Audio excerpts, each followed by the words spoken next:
We Americans are aware of what's happening in Cambodia and South Vietnam because this country has a big stake there. But Bangladesh is a different case. There is no major American involvement or commitment there, nothing which approaches the needs of that young, impoverished nation. And so the memory of what happened there may already be growing dim in many of us.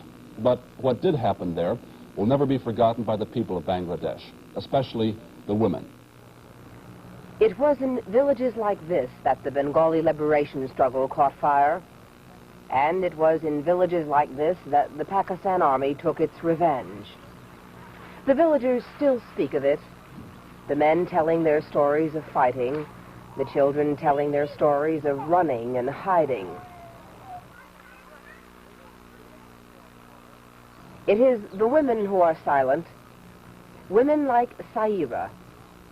She is 16 years old, a widow, and pregnant with the child of a Pakistani soldier. Like thousands of women throughout Bangladesh, she is carrying a child she does not want. She says that her husband was in the Muktijuddho. He was a commander of the force, in the village.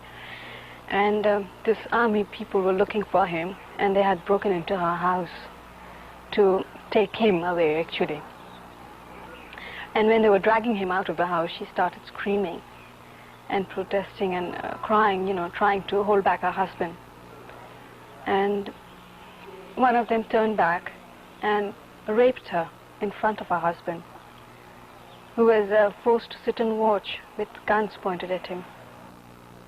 And later on she like says many that women she who didn't were raped by Pakistani soldiers, Saira is in disgrace among her people.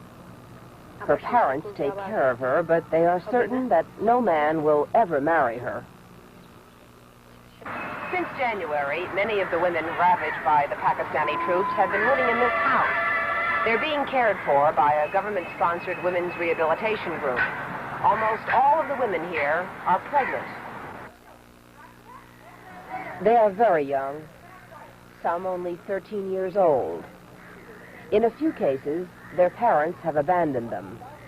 In others, their husbands have rejected them. About 70 have had abortions, and those who have had their babies plan to give them away. Most of the girls here were held prisoner by the Pakistani troops in the army barracks. For weeks, each day and each night, they were forced to submit to whatever the soldiers demanded.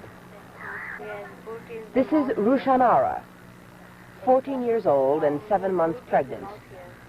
She was abducted from her home in Dhaka and taken to the army barracks, where she remained for 3 months. She says there were nights when as many as 30 soldiers forced themselves on her. Sheikh Mujibur Rahman has said that these women are heroines. But politics, the war, and even the liberation are not really the concerns of these women. They are the innocent victims of war, and the children they bear will share in their grief. This is Liz Trotta, NBC News, in Dhaka, Bangladesh. Many of the soldiers who attacked those women are among the 100,000 Pakistani prisoners of war held by India. India has offered Pakistan what it calls unconditional talks